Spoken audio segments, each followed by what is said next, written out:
pag-usapan po natin ito. Pinamagatan ko po ang aking mensahe, keep the unity stronger.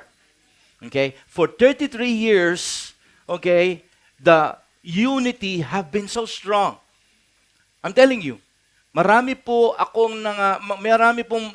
nung araw may mga mga ministry na nakasabay ako, pero ngayon po yung iba sa kanila wala na, yung iba nagkadurug-durug na. Okay? Pero never ang Lord GM po. Maaring may umalis, may mga nagsarili, pero hindi po tayo na-divide. We never experience division.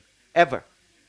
Okay? But we give God the glory. Why? Because the leaders, listen to me, the leaders keep that unity strong. When the leadership is strong, not even the gates of hell can stand against it. Okay? Pag-uusapan po natin ngayon ito, mga kapatid ko. Kasi for over 33 years, God has been blessing our church. God has been providing for our church. But hindi alam po ninyo, mga kapatid ko, isang bagay lang ang hindi pwedeng gawin ng Diyos sa atin. Alam nyo kung ano? Unity. Oh, magugulat kayo, sabihin, hindi kaya ni Lord i-unite tayo. Never. Kaya tayo encourage ni Lord mag-unite. But God will never, ever, listen to me, God will not dare to intrude in our privacy to decide. Because to unite is to decide. It is a decision. You heard me right. Okay? Being part of a church organization is a decision. That's why unity is an obligation. Okay? Pwede tayo encourage ng Panginoon. At hindi niya tayo pwedeng utusan at hindi niya tayo pwedeng manipulahin na bawat miyembro ng church ay magkaroon ng unity. So, mahirap po yan, mga kapatid ko. Unity is so hard to achieve because mayroong iba't ibang klaseng tao, iba't ibang klaseng background, iba't ibang klaseng kaisipan. Amen po ba? Kaya sa mata ng Diyos, mabigat yan. Okay? Kaya bilang mga anak ng Diyos, tayo po has an obligation to keep the unity. It is our responsibility. You and I has an obligation to do to keep that unity intact. Alam po ninyo, share ko po sa inyo that the Lord of the Harvest is not really actually the one that you think na parang religious organization. No. If you will ask me what is Lord of the Harvest all about, Lord of the Harvest is just a mere community of Christians na nilagyan lang natin ng pangalan ng Lord of the Harvest. We are just here to commune together, to fellowship together, to encourage one another, okay, to push one another when somebody is down, help one another, and to try to make that person the kind of person God wants him to be. This is a community, and that is the original design of the church. Because the real church is you. Intindihan po niyo, mga kapatid ko? Sa Book of Acts, makikita po natin na talagang ginather ng mga apostol ang lahat ng mga mananampalataya because they wanted these people to be surrounded by mga parehong mga Kristiyano so that their surroundings and their world will become like-minded. At maalagaan sila ng mga apostol. Kaya po kung ako ang tatanungin nyo, ganun po ang design talaga ng Lord of the Harvest. I never ever desired na gumawa ng panibagong sekta, gumawa ng panibagong denominasyon, o gumawa ng bagong organisasyon. We are just a community of Christians under the name of the Lord of the Harvest.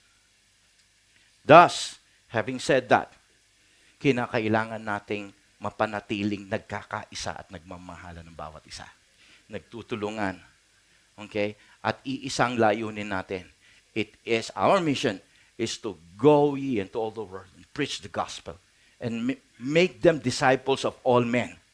At para sila ay maalagaan, we need to bring them to this community of Christians. We need to change their environment. That's why nandito tayo ngayon. Para makapagtulungan at makapagpatibayan sa isa't isa. Amen? Next week, Maintindihan po natin yan. So, tuloy po natin ang sinasabi ko ngayon. Unity is so important.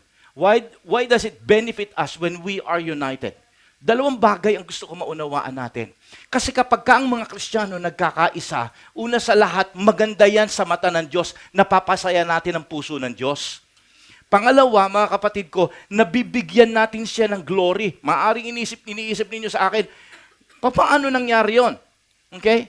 Una, we become good and pleasant in the eyes of God. Kasi sabi ng salita ng Diyos sa Psalms 133 verse 1, how good and how pleasant it is when brothers live together in unity. It is God who speaks here.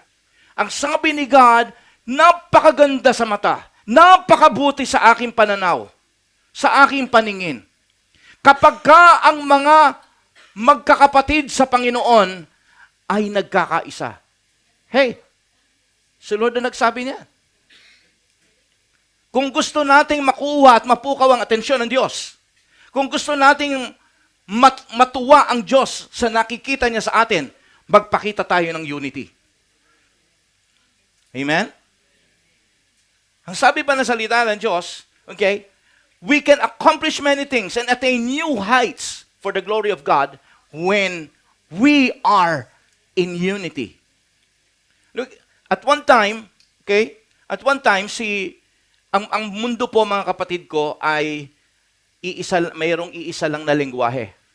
At sa panahon nito ni Nimrod, na kung saan sila po mga kapatid ko ay lumago at nag-improve ang kanilang teknolohiya, up to the time na lumaki, dumami sila ng dumami at naramdaman nila ang kanilang lakas. Nag-decide na sila, sabi nila, kaya na nating abutin sino man ang Diyos. At dahil may Diyos sa langit, kaya natin siyang puntahan. At pantayan later on. So, ang ginawa nila mga kapatid ko, they developed a plan to build a tower. Thus, it is now that famous Tower of Babel na alam natin. So, nung sila ay nag-uumpisa na, nakita ng Diyos kung gaano ang kakayanan nitong mga taong ito. So, makikita po natin, nag-mention ang Diyos diyan. Nagulat siya. Sapagkat kapag may pagkakaisa ang tao, ang sabi niya, lahat ng mga bagay magagawa nila. Wow. Tingnan po natin ito po ay nakasulat sa Genesis chapter 11, verse 5 to 7. But the Lord came down to see the city and the tower that the men were building, and the Lord said, so nakita nila, umaangat ng umaangat, malakas ang pag-angat nitong Tower of Babel. Nag-usap ngayon si Father God, God the Son, and God the Holy Spirit. Nung nag-usap sila, itong sabi nila, as if one people speaking the same language, they have begun to do this. Then nothing, tandaan natin, may quotation, ibig sabihin, nagsasalita rito si God. Okay? As one people is speaking the same language. They are speaking the same language. They understand each other. Ang sabi ng salita ng Diyos, they began to do this, then nothing they plan to do will be impossible for them. Lahat ng bagay na plaplanuhin nila, gaano man ito kabigat, nothing will be impossible to them. It is a word that coming from the lips of God Himself. Thus, unity is so powerful. I mean, coming straight from the mouth of God. When people begin to speak in the same language, now, ang masasabi ko ngayon dito, if the Lord of the harvest, as a community of believer, will begin to speak the same language, the same purpose, the same heart towards the unbeliever. Sabi ng salita ng Diyos dito, now you can say, then nothing they plan to do will be impossible for them. So anong ginawa ng Diyos para ito ay wasakin sila? Come, let us go down and confuse their language so that they will not understand each other. So ano ang paraan para wasakin ang isang matibay na unity? Misunderstanding. Confuse their understanding. Kaya pagka sa church, mayroong misunderstanding, huwag mo itong pababayaan. Andiyan po ba kayo mga kaibigan ng Diyos? Huwag mong pababayaan. Kapag ka meron kayong understanding, Kinakailangan pag-usapan nyo na kagad. Hindi yung may misunderstanding kayo, ang kakausapin mo, may misunderstanding doon. Or, kakausapin mo yung nananahimik, tuloy nagkaroon siya ng misunderstanding doon. I know what you're getting. I think you know what I'm talking about. Okay? Ang sabi ng salita ng Diyos dito, ito ang dahilan kung bakit nagkakaroon ng pag-defect, nagkakaroon ng pagkakabahagi because of misunderstanding. Ang masakit, may mga tao, hindi niya kaaminin, mayroon akong sama ng loob sa kanya. Kaya nga misunderstanding. Alam mo kung bakit? Kasi hindi kanya naiintindihan. May sama ka pala ng loob pero nakangiti ka sa kanya. Misunderstanding yan. Minsan nakakala natin, ang misunderstanding nag-aargumento kayo. Hindi ganun yun. Okay? Mas mabuti pa nga nag-aargumento kayo, malinaw na mag-opposite ang inyong kaisipan.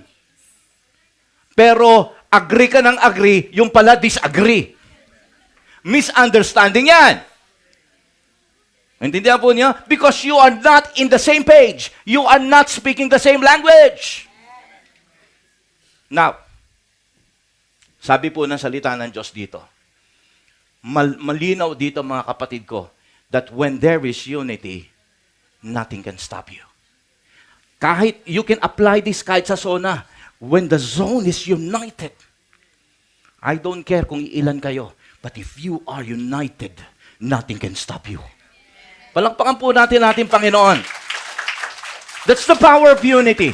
That's why unity is so pleasant and good in the eyes of God. Because unity is hard to achieve. It needs every member's commitment. Hindi pa pwede yung sa 10, 7 lang ang committed, yung 3 gaganon-ganon. Hindi. If every member's commitment will be the same, I'm telling you, it's going to be powerful in the eyes of God. You're gonna reach a new heights to give glory to God. You're gonna be accomplishing many things which you never think it will happen. Alam po ninyo, the first time in-reveal sa akin ng Panginoon, ang sabi ng Diyos sa akin, you can now start to pray and to buy for a church property. At that point in time, mga kapatid ko, sabihin ko sa inyo, napaka-imposible nun. Kaya ang dami kong inabot na mga pambabatikos, kritisismo, judgmental comments. Dahil ilan po ang miyembro natin doon? Nasa 50 to 70? Ay, uma-agree ka agad si Bro Jun, no? Dahil nandun siya, alam niya yon. Okay, may mga ibang tao ako dito na nakakaintindi at nalalaman at alam nila kung nagsisinungaling ako hindi at nanonood din yung ibang mga pastors natin sa Pilipinas. Ang sasabihin ko po sa inyo, I met a lot of masasabi kong mga bad words. Okay? At dumating nga po sa punto na sabi ko, Lord, totoo, sinisigurado ko sa inyo, Panginoon, ano ba, totoo ba ito naririnig ko sa iyo, Panginoon? But, nagpatuloy po ako doon, then the Lord has proven that people are wrong and He is right. Ang pera natin doon ay less than hakumang. Okay? At nung panahon po na yung bubble, ang lahat ng property sobrang mahal. Sobra pong mahal. And yet, ilang beses po tayong dininay ng mga malalaking bangko until one day, yung lugar na yun, dati nating lugar, nakausap ko po yung may-ari nun. Siya mismo ang tumawag sa akin. Ako po yung nagpe-pray doon sa aking prayer room. Alam niyo kung ano yung prayer room ko noon? Dahil ang late lang po ng bahay namin. Ito lang po yung bahay namin. Okay? Tumawag. Ang prayer room ko nga po pala doon ay yung toilet namin. Okay? Kaya pagka matagal ako sa toilet, wag po kayong mag-alala, wala po akong ginagawang milagro ron. Okay? Alam ng Sister Lloyd nyo doon. Okay? Doon ako nananalangin. Yun lang talaga yung private room ko. Yun lang yun. Biglang tumawag sa akin. At ang sabi niya sa akin, gusto kitang makausap, pumunta ka rito sa opisina ko. At alam po niyo, sabi niya, ewan ko ba, bakit sa'yo ko gustong ibigay? Merong kumukuha na sa akin ngayon, ikaka sa akin, so bayasang. Okay? pero gusto ko sa'yo ibigay. Sabi niya, sumama ka sa akin, sama mo yung isang sponsor mo, isponsoran din kita, pupunta tayo dito sa maliit lamang po na town bank. Alam niyo po na Shinkin? Okay? Dininay po tayo ng malalaking bangko, UFJ, Shibagin, malalaki po mga bangko, dininay po tayo na. Pero yung po na Shinkin, alam po ninyo, binigyan po tayo ng, ang halaga po ng ating biniling lupa ay Goseng Gohakumangye. Okay? Para dun sa mga nasa Holland ngayon, mahirap ilagay sa euro, pasensya na kayo. Okay? So, 5,500 lapad. Bahala na kayo dyan. Okay? So, ibig ko sabihin dito, ganun po kalaki. Okay? Hindi ko po alam kung saan namin kukunin yung pera na yan. But it was so, God made a lot of miraculous things. May tatawag sa akin, Pastor Monty, meron akong pera dito. Hapon, hindi ko kilala. Meet me. Sabi niya gano'n, meet me, I'm gonna give you money. Pagbukas kong gano'n, go Jumang. Si Pastor Yoshiyama that time, meron siyang mga hinahawakang mga, tawag dito, mga grupo doon sa Matsuyama Island noon. Okay? At isang araw biglang lumapit sa kanya. Mayroong statue po yun ng isang construction company. Ang sinabi sa kanya, God is speaking to me that there is a man who needs this money. Nung binigay sa kanya yung sobre, mga kapatid ko, biglang in-reveal kagad ng Panginoon kay Pastor Yoshiyama, Pastor Monty. Pagbalik po niya, hindi po niya binubuksan yung sobre. Pagpunta ko po sa opisina niya dahil pinapunta niya ako the next day, nung pag-uwi niya ng Tokyo. Nung binuksan po namin, nandun po, ang laman, 100 lapad. God made a lot of, alam po ninyo, I have so many things to tell you, but itong masasabi ko lamang sa inyo, kapag ka ang Diyos ang gumawa, when God leads, okay, He will provide for everything that you will need. All you have to do is to be willing. Be willing to step out from the boat. It's about stepping on waters. Looking up to Him. Gusto ko makita natin dito, mga kapatid ko, ito yung mga bagay na dinaanan ng church natin for 33 years. Ang nakita nyo na lamang ngayon ng mga tawag dito ng mga generation ngayon is this big 3-story building. Sa Gunma, we have 2 buildings. Nakapag-provide na naging ano na lang yon, nakayanan natin lahat ng mga bagay. Actually, sa Holland po, alam po ninyo, you will be surprised. Numpisa na po natin mag-pray doon na bumili na sarili natin lugar. And they adopted the same faith na meron ang Central. Now, tingnan po natin mga kapatid ko, we can accomplish many things when there is unity. The third thing that we need to know is that when there's unity, did you know that we are doing the will of God?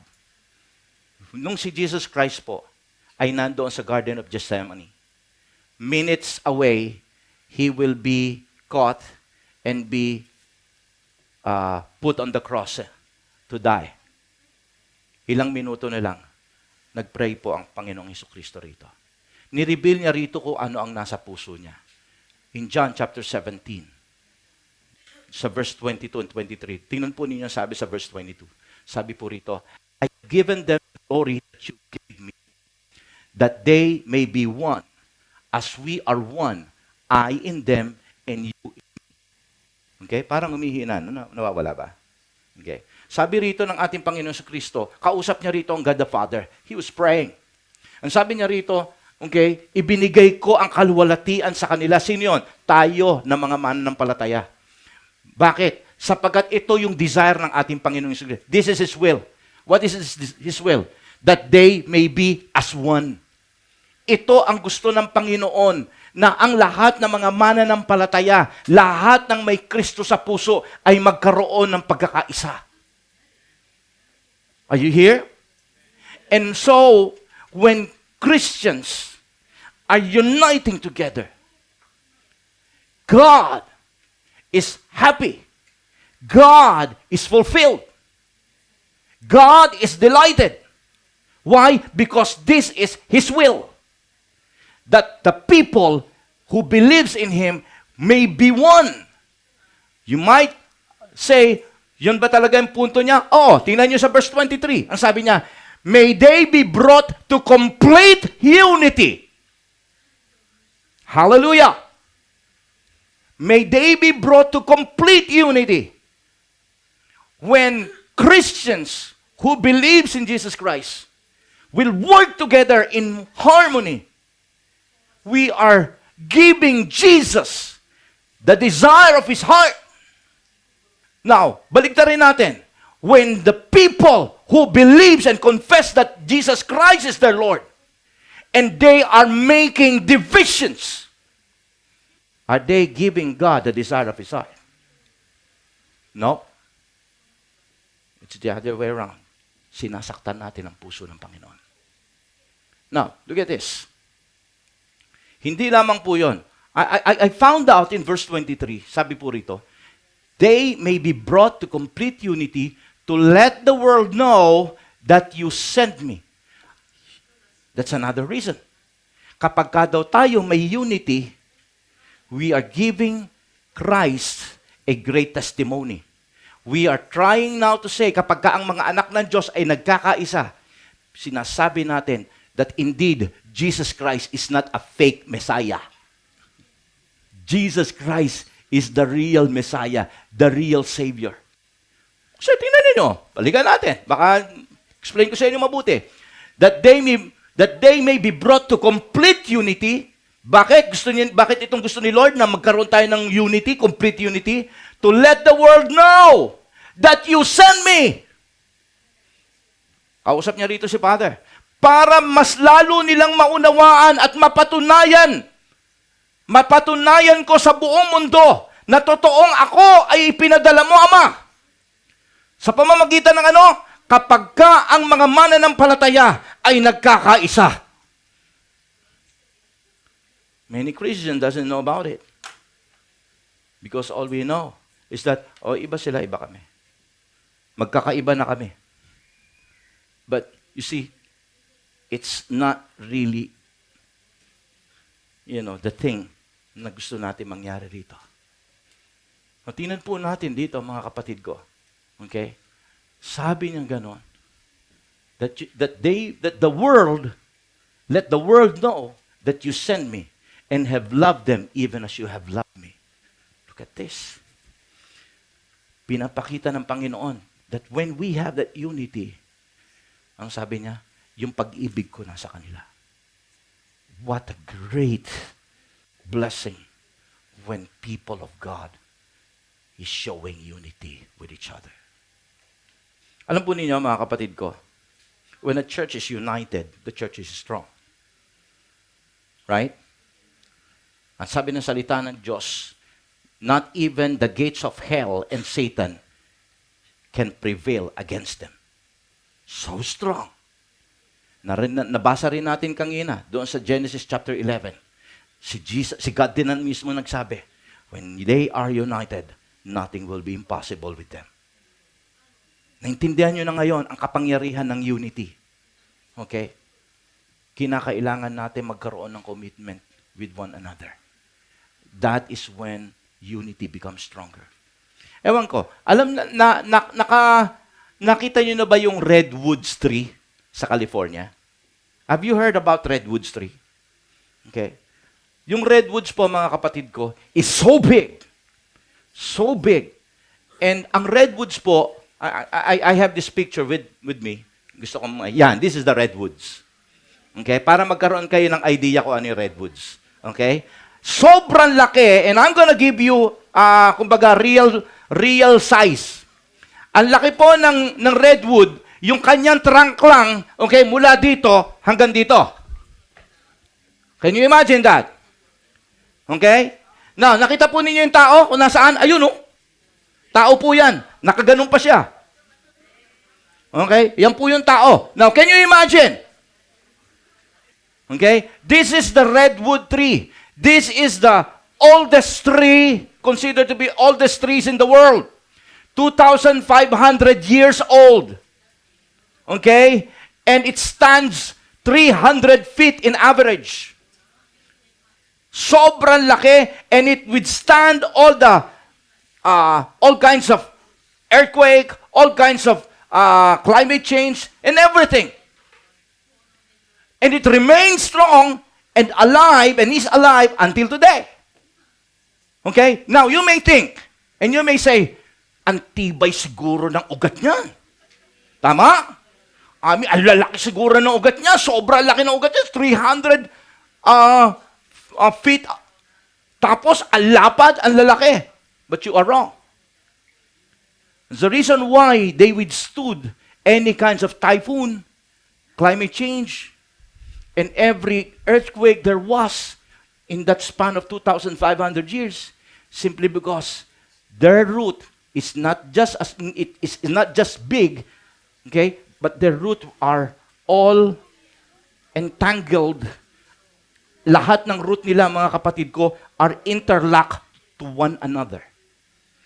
Nagtutulong-tulong sila. Kaya kapag yung isa, malakas na yung hangin, at that is about to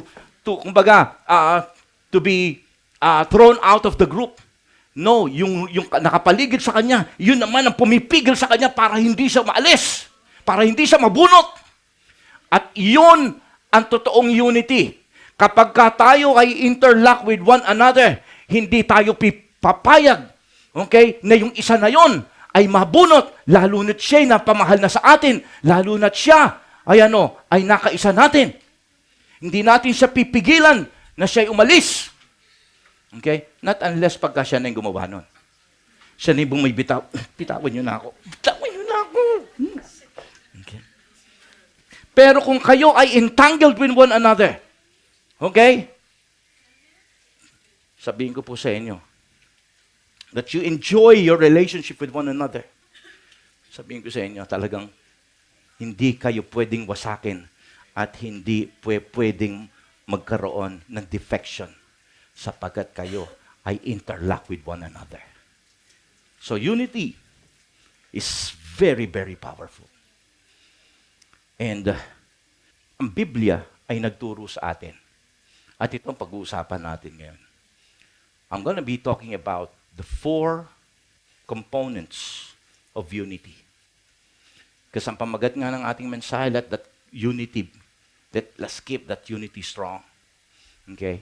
And our text is found in Ephesians chapter 4, verse 1 to 6. Ito po ang sabi ng salita ng Diyos. Si Pablo nagsasalita rito. As a prisoner of the Lord, then I urge you to live a life worthy of the calling you have received. Be completely humble and gentle and be patient, bearing with one another in love. Make every effort to keep the unity of the Spirit through the bond of peace. There is only one and one Spirit, one body and one Spirit, just as you were called to one hope when you were called. One Lord, one faith, one baptism, one God and Father of all, who is over all and through all and in all. Now, this time around, Paul was urging the people in Ephesians to keep that unity strong. Okay? Dahil siya po rito, mga kapatid ko, he heard that the Ephesian Christians are beginning to defect from their faith. Alam po ninyo, sa panahon po ng mga apostol, problema rin ng mga apostol yan. Kasi may mga naglalabasan ng mga bagong katuruan, naghango din sa katuruan ng mga apostol, pero medyo binabago nila ng konti para maging interesting. Alala niyo yung preaching natin, nagkaroon tayo ng preaching ng Book of 1 John at saka ng Book of James. Nakita niyo problema ni John at saka ni James yun. Okay? Yung mga nahahatak ng mga mystical teachings. Naalala niyo yun? Problema yan. Noon pa man. So wag niyo isipin na yung mga nangyayari ngayon bago. Hindi. Bagong style lang, pero ganun pa rin. Okay? Kasi ang mga tao naghahanap ng bago naman. Now, tingnan po natin, mga kapatid ko, ang nangyari dito. Sabi po ni Paul, I just want you to know that there are things, important things, that every Christian needs to understand when you are now in a body of believer united with them.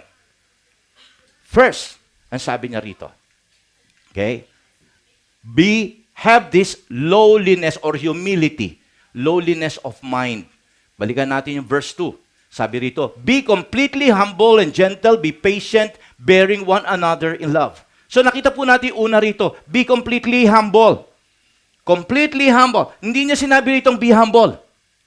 Ang sabi niya rito, be completely. It's very important. Kasi ito yung ginamit niya sa original Greek word dito. Completely. Ibig sabihin, mga kapatid ko, hindi ka magiging humble sa mga panahon na gusto mo lang maging humble. Ibig sabihin, yung humility mo rito, kaya nga minsan ginagamit yung word na lowliness of mind. Ibig sabihin, yung humility mo ay nandoon na sa karakter mo. Okay? Lowliness of mind. Ibig sabihin nun, mga kapatid ko, when that person is humble, you are not thinking too high of yourself. You are no longer thinking of yourself as above everyone else. Kasi kapag gano'n ang mangyayari, mga kapatid ko, magkakaroon talaga ng problema pagka pare-pareho, gano'n ang kaisipan. O may iba sa atin dito, gano'n ang kaisipan that you think highly of yourself. Ano ang tawag dun sa taong thinking highly of themselves? Prideful people. Tandaan natin si Satan. The reason why he defected heaven, the reason why he said, ayoko na sa langit, magtatayo ko ng sariling grupo. Okay? Bakit? Because he think highly of himself. Yun ang katotohanan. He, at least, ano siya ng kudeta, pero hindi siya mananalo. Alam natin yan. Mabuti nga ang Diyos Alam mo kung bakit? Alam na ng Lord kung ano yung binabalak niya. Alam na ng Lord na may nabubuo na sa puso niya. Pero sobrang kabutihan ng Diyos. Bakit naging mabuti ang Diyos? Sapagkat hindi kagad siya pinuksa. Bakit? Sapagkat binibigyan pa rin siya ng pagkakataon ng Diyos na magbago at magsisi. Ang kita ninyo? Pero ano nangyari? He decided, he think highly of himself. Thus, the Lucifer that we know before is now Satan. Maintindihan natin dito ngayon, mga anak ng Diyos, ang kahalagahan ng humility. Ngayon, so you don't think highly of yourself. Now, baka ibig sabihin ito, okay? Ibig ba sabihin ito, pag isang tao ay humility, you will now think less of yourself? Mali yun. Okay? Ang humility is not thinking less of yourself. You can be you. Kasi ang nasa isipan natin, pagka sinabing ang isang tao ay humble, ay naku po, makikita mo yan sa kanyang itsura, sa kanyang pananamit, sa kanyang pananalita. Humble na tao, no? Kasi parating may po at opo. Humble. Okay? At nako, hindi mo siya makikitang nagsuot ng brand. Humble. You see, this is a all wrong mentality. Okay? It doesn't mean that you will think less of yourself. You can be you. You can be a millionaire and still be humble. You can drive a Mercedes-Benz and still be humble. You know why? Sapagkat ang humility is not thinking of yourself as thinking less of yourself and more of the other people. No.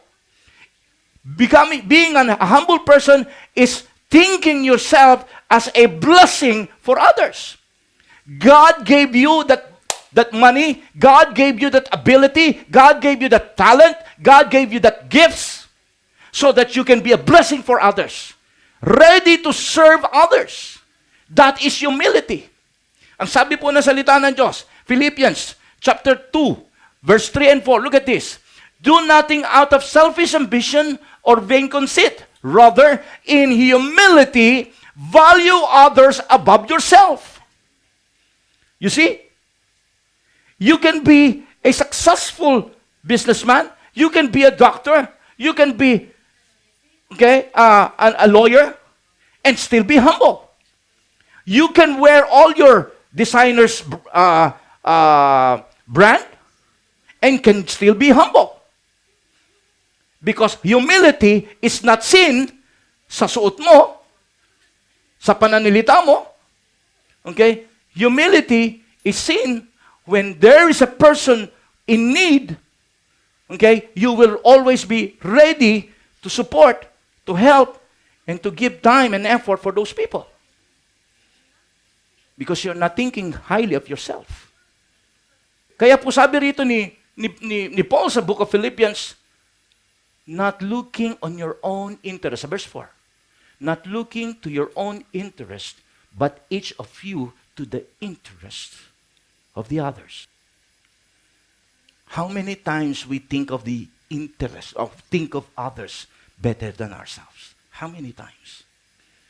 So you have to understand, humility is realizing that any blessing or ability that we have is only given by God. Why? Because God is preparing you to become a blessing for others. And be ready for that. Huwag yung pagka punong-puno ka ng blessing, gagamitin mo palalo yon para ano? Para maging mataas ang tingin mo sa sarili mo. Mali yun. The more God is blessing you, it means the more God wants you to be a blessing for others. Be humble. Amen? Palakpakan po natin ang Lord dyan. Okay? Philippians chapter 2, verse 3 and 4. So beautiful. Do nothing out of selfish ambition. Ano man ang bagay na gagawin mo, huwag ito at huwag sarili mo ang may taas. But sabi ganun, with vain conceit, rather in humility, value others above yourselves. Now, second thing, sabi po ni Paul, it's not just to be completely humble. Meaning to say, ulitin ko hindi kinakailangan maging parte ito ng karakter natin. Hindi yung, sa area nito, kinakailangan kong maging humble. Hindi ganon. Okay? Kinakailangan ito ay parte. It must go smoothly. Next, sabi ni Paul, the other components, important components to keep that unity stronger. Other component is gentleness or meekness. Gentleness.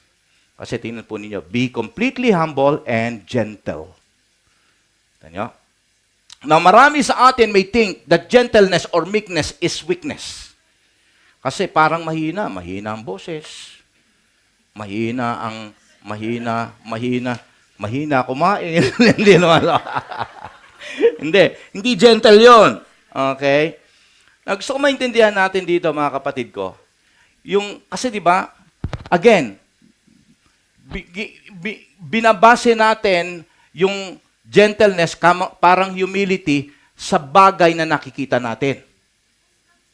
But you see, yung Greek word na ginamit dito ni Paul ay hindi yung basta gentleness lang. Ginamit ni Paul na Greek word dito is the gentleness that is being used to a trained horse. Sapagkat ang gentleness dito, ang ibig sabihin nito sa Ingles, sa Greek word na ginamit niya is strength under control. Under control. Strength under control. Kontrolado mo ang damdamin mo. Kontrolado mo ang bagay na nandiyan sa loob mo. Kahit na nagdidigmaan at nagkakagulo sa paligid. Kahit na ikaw ay dumadaan sa mga problema. Even if you are in the middle of a heated argument, you have this thing under control. Ito po yung ibig sabihin ng gentleness. You are still gentle. Okay? Sapagkat kapag ka sa loob ng isang grupo, ang isa ay nag-ingay at isa'y nag-ingay na rin. Ang lahat ay nagulo. Ang lahat ay na-confuse. Na-confuse na. Nakakahawa kasi yan eh. Tama po ba? Naku, ito na. Ganun pa. Naku, paano na? Ay, naku, nga. Ayan. Damay-damay na. Pero alam po ninyo, pagka merong isang gentle, mayroong tinatawag na strength under control. Okay? Ginagamit po kasi yan, sabi ko sa inyo, yung word na yan, ay ginagamit sa kabayo yan. Trained horse. At a horse that is untrained, kahit na anong gawin mong sakay dyan, sisipain ka niyan, magwawala yan, iwawagwag ka niyan. Tama po ba? But a horse that is trained, is strength under control. Control niya. Kahit na anong gawin mo, kahit may naglalabanan dyan, kaya mo siyang kontrolin. Amen? Pagka gusto mong tumakbo siya, tatakbo siya. Pagka huminto, hinto siya. Kahit anumang bagay, ilagay mo sa likod niya, hindi siya magwawala because that horse is a trained horse. Ganon din tayo, mga kapatid ko. You need to understand that you need to train your emotion. Train whatever there is inside of you. Because when you will be able to control that emotion, you will become gentle. Hindi kagad biglang bubulalas yan. Kakawala yan. Okay?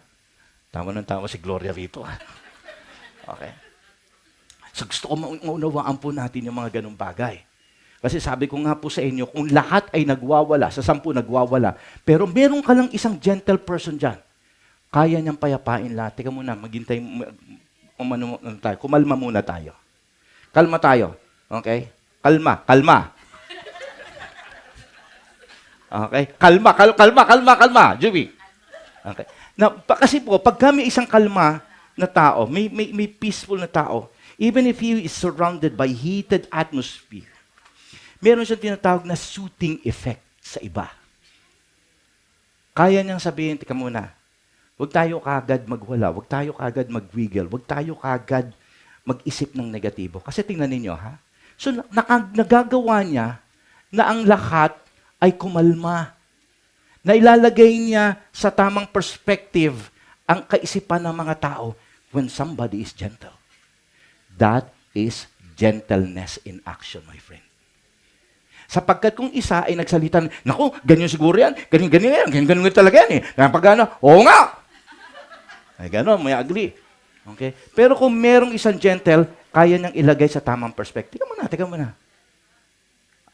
Huwag natin muna tayo mag-isip ng ano, kasi hindi pa natin sigurado, hindi pa rin natin siya nakausap. You see?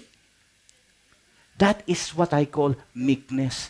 Gentleness yan, mga kapatid ko. Ang nasa isip lang kasi nating gentleness, yung taong may po at opo, at saka yung taong mababa ang boses, gentle yan. Okay? Yung taong mabagal lumakad, gentle yan. Grabe yung mga kaisipan natin tungkol sa gentleness eh. Hindi po ganyan ang gentleness sa Biblia. Alright? So, ulitin ko. Pwede kang ang boses mo ay boses ng isang tindera sa palengke. But you can still be gentle. Now, sabi ni Paul, alam niyo para tumibay ang pagsasama ng unity ng mga anak ng Diyos, let us all have this lowliness of mind or humility, willing to serve, willing to be a blessing for others. Let us be gentle. Okay? Let us be meek. Hindi siya tumigil doon. Ang sabi niya gano'n, let us be patient. Tingnan niyo yung verse 2 pa rin. Hindi tayo umalis sa verse 2. Be completely humble and gentle and be patient. Just be patient. Actually, impatient dito, hindi talaga impatient. He speaks about long suffering kasi ibang salin na verse ginagamit nila rito, long suffering. Kasi ang patience na ibig niya sabihin, do you know what's the meaning of patience? Patience is having a long fuse with other people. Particularly for those aggravating people. Alam niyo, aggravating people, mga taong pasaway, mga taong makulit, mga taong matigas ang ulo, okay? Mga taong gawa ng bagay na ayaw mo. When you have that long PC, okay? Sabi ng salita ng Diyos, now you are exercising patience. Kinakailangan natin yan pag tayo ay nasa unity. Pagka tayo ay nagkakaroon ng pagkakaisa, kailangan mo ng peace, pasensya sa isa't isa. Kasi may mga matitigas ang ulo. May mga taong gustong gawin yung bagay na ayaw ng lahat. Tama po ba? Pasaway. Okay? Meron nga pong istorya. Gusto niyo istorya? May isang istorya. Sino yung, naku, alam na, nangunguna pa yung sino si Arvin, gusto talaga ng istorya.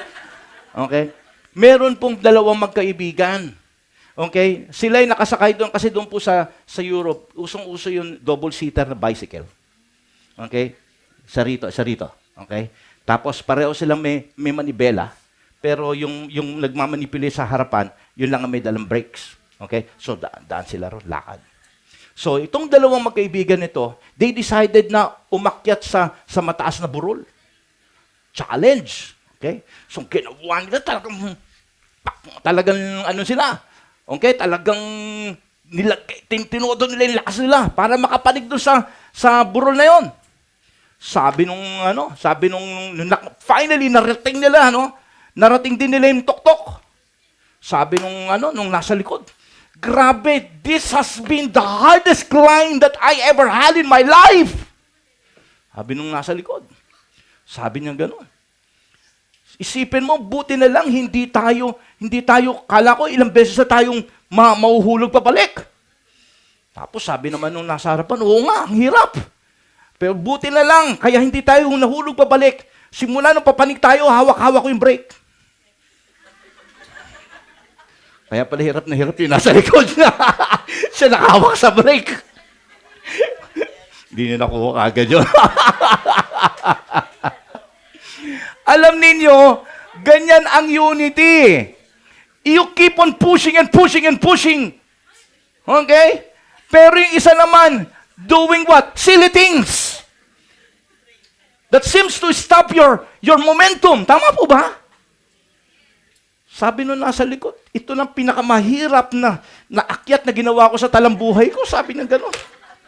Napakahirap. Ay, kaya naman pala, yung isa nakahawak sa brake simula nung papanik eh. Magaling na ipanik pa rin niya, no?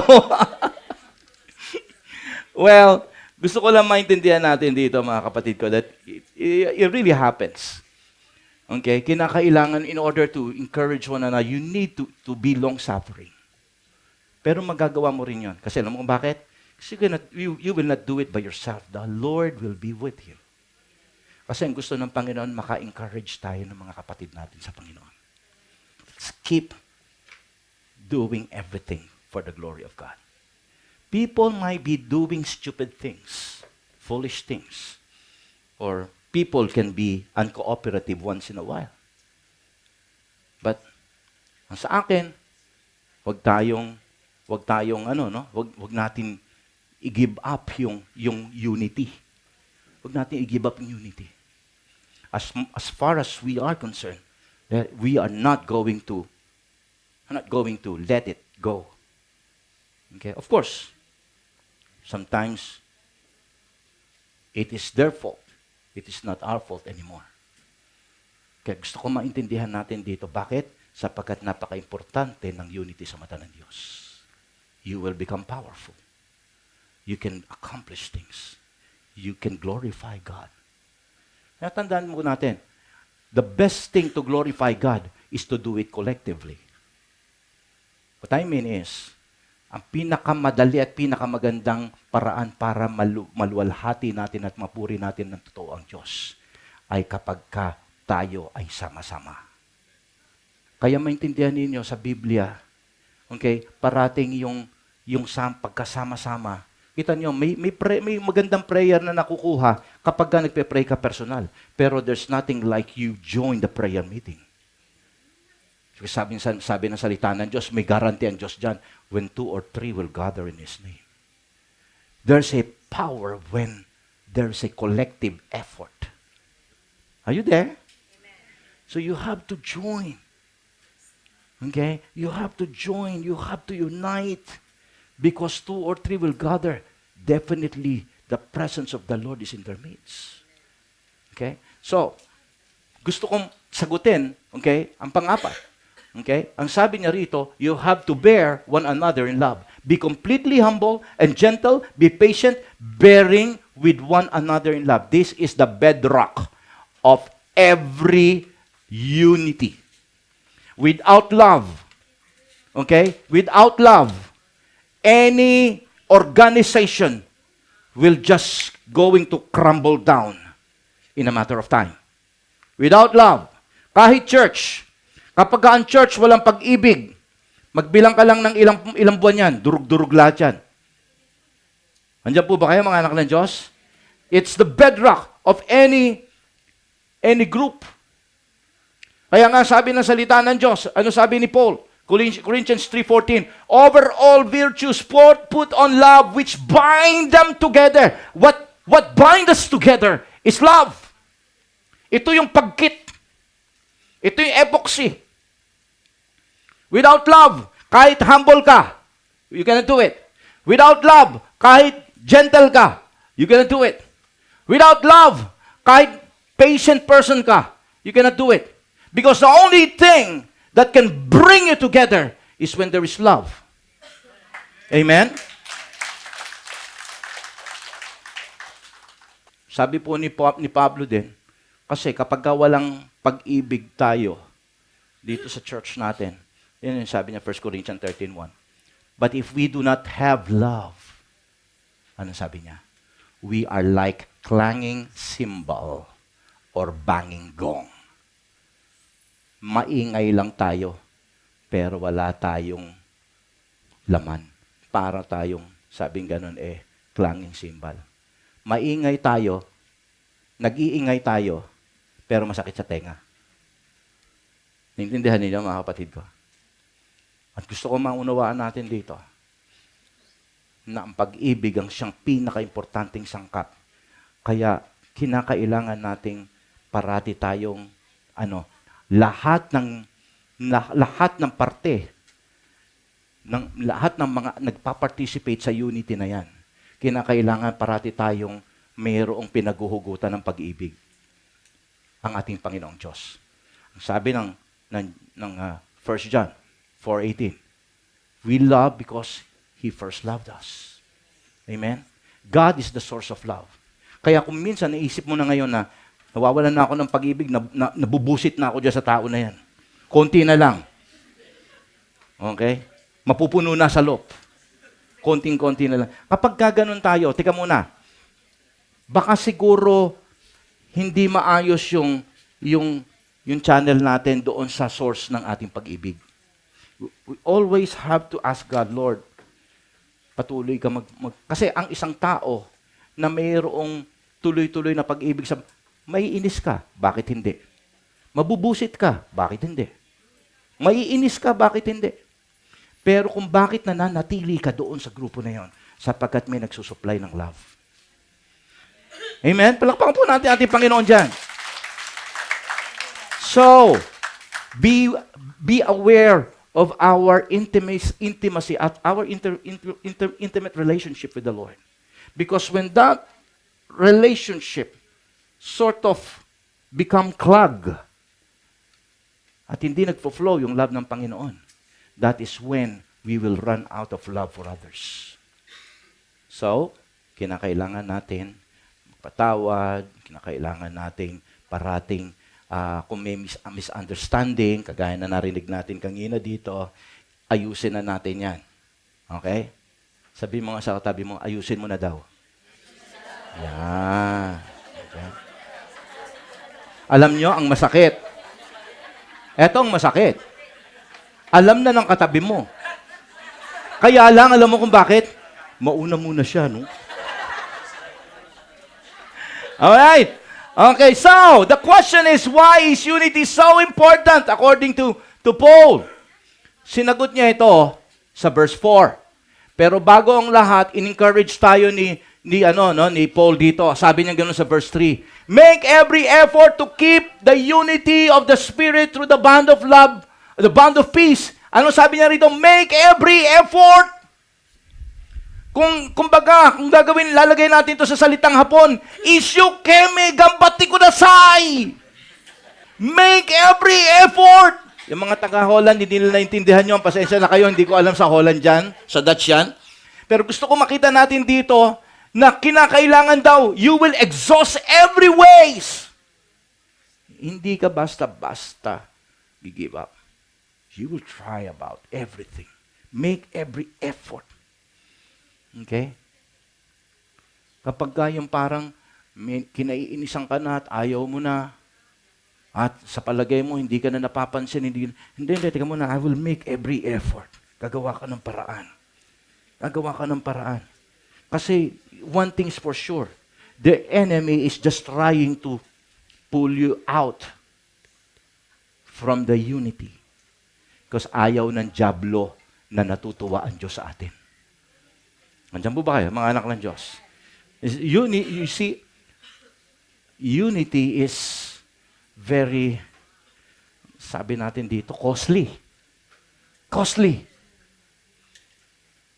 Costly ang unity. It will cost us a lot. Because it will take so much from us.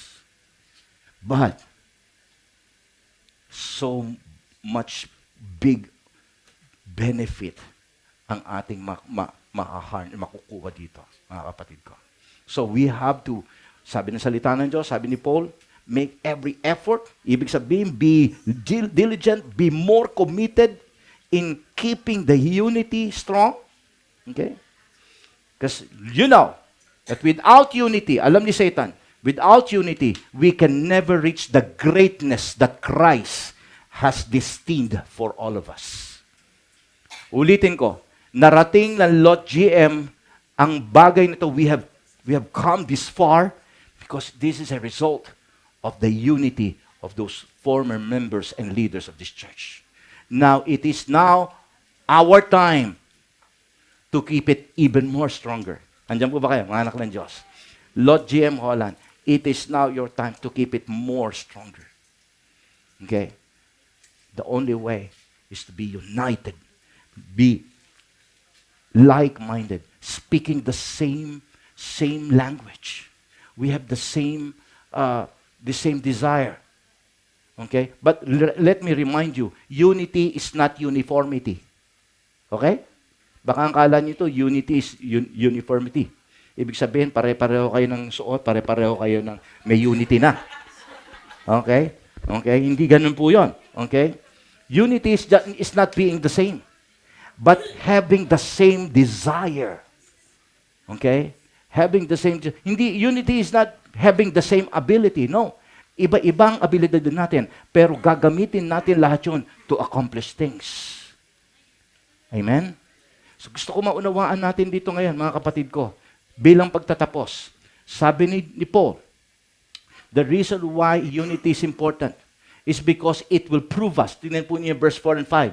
There is only one body, one spirit, just as you were called to be to one hope when you were called. Tingnan niyo 5. One Lord, one faith, one baptism, one God and Father of all, who is over all, through all, and in all. Ano ibig sabihin dito ngayon? Simple. Paul is saying, unity is a living testimony that we are a true family of God. We have all one Father. Kapag ka ang body of Christ, okay, ay hiwa-hiwalay, sino kaya ang totoong pamilya ng Diyos doon? Sabi ni Paul, you keep that unity together because it will only show you that we are living in one family. We have one faith, one Lord, one baptism, one God, and one Father of all. Amen? Tayo po lahat ay tumayo. Palakpakan po natin ang Panginoon. Hallelujah. So today, naintindihan natin, many are shouting unity. Unity is so hard to achieve. Kagaya na sinabi ko sa inyo. But, it takes one member after another to be committed to that cause. And when we succeeded in loving one another, in joining the family of Christ, when we succeeded in attaining that unity, sabi ng salita ng Diyos, now, sabi ng salita ng Diyos, you are good and pleasant in my eyes. Now that looks good, sabi ni Lord. And when we start to work together, sabi ng salita ng Diyos, we can accomplish many things and nothing will be impossible for us. The Lord of the harvest has proven that time and time again. Lahat ng mga malalaking mga pinlano natin na marami nagsabing imposibleng mangyari, nagawa natin sa biyaya ng Diyos. It's not because of the leader. It's not because of me. No. So ko lang maintindihan ninyo, mga kapatid ko. Unity doesn't come because of a good leader. Unity comes because people decided that he will be committed to that unity in the church. Ano sabi ng kasabihan nung nagsalita si Kennedy? Ano sabi niya? United we stand, but divided we all fall. See? At this point in time, let us all close our eyes. You see, this is the power of our church. As I've said, we all have the obligation to be to the word unity. As I've said, God will not dare to intrude in our privacy to decide. He can just encourage us. Unity is produced by each and every Christians who decided to say, because I am a family of God, I have decided to be one with my family. So let us all close our eyes. Everybody, let us all lift our hands together now. We're going to be asking God's blessing. Maging pamilya natin sa Lot GM Holland. I want you to lift your hands. You see, there are bigger things that is ahead of us. Bigger things. At hindi sa lahat ng church ibinibigay ni Lord yung mga bigger things. And I'm sure, dito sa Japan, Lord of the Harvest family is one of the few church na ginamit ng Panginoon at pinakita niyang this church is willing to walk on waters. Willing to continue even if it is costly. Lord, sa oras na ito, Panginoon, we're lifting our hands because, Lord, we have decided not only to follow you, but Lord, we decided, Father God, to commit ourselves to unity. My God, hinihiling ko po, Panginoon, if there is any misunderstanding from within this church, God, keep us, Lord God, give us the humility, the lowliness of mind. God, I pray if there is any heartaches, Lord, wash it away by your blood. I pray, Father, ayusin po ninyo ang aming mga nararamdaman. Keep us, Father God, meek, gentle, so that we will not be able to speak hard, hurting words towards our brothers and sisters. We want to show love and encouragement. Bless each and every person lifting their hands right now. Bless the work of our hands. Bless our spirit as well. Father, give you the glory. Come on, everybody. Come on, let us surrender ourselves to God. Surrender ourselves first. Panginoon, pinupuri ka namin. Tinataas ka namin. Malwalhati kang patuloy sa buhay namin at sa pagkakaisa namin dito sa aming church. All the glory, the praises is yours. In Jesus' name. Amen. Amen. Palakpakan po natin ating Panginoon.